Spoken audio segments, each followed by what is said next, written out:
Today I'll be showing you how to use Leonardo AI's new feature and a first look at Alchemy to make your AI image creations go from this to this.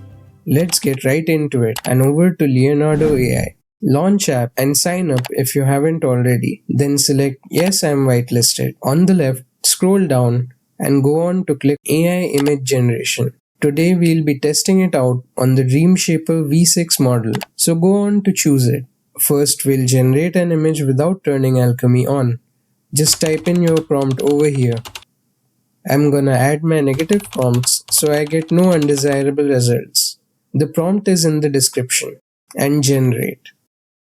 In a few seconds we get this image, which is pretty good, but now let's try the same thing, but this time turning Alchemy on. Do note that for now it's a paid feature, but soon there'll be some good news for free users. And generate. In a few seconds, it delivers this image.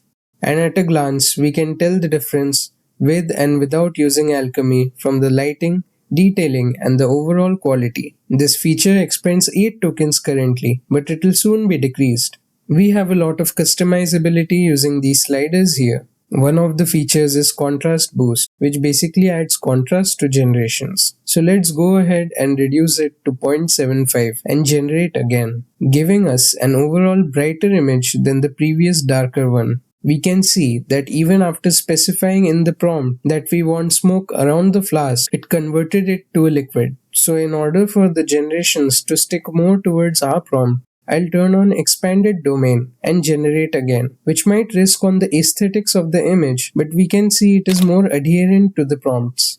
The next feature we move on to is resonance, which basically adds more detail to the image the higher we crank it up. The recommended range for it is 13 to 15. Let's try 18 and generate. We can see a lot more details are added. Let's try cranking it up really high and test it. Although the image has a lot more details and background going on, we observe that anomalies start to form and contrast is affected. Now let's turn on the high resolution button while still keeping the resonance to max. We can see that there is no noticeable change in the resolution. But let us try the same while keeping the resonance back at 15 and we observe that the quality has increased. From which we conclude that this feature works best with resonance kept lower. The best part about Alchemy is that we can use the inbuilt presets to suit our style. Select the style you prefer and generate. It will give different results. Here are mine. Make sure to add negative prompts to shape the images, like removing smoke from the face. If you want to know more about how to generate consistent characters, then make sure to check out this video. See you in the next one.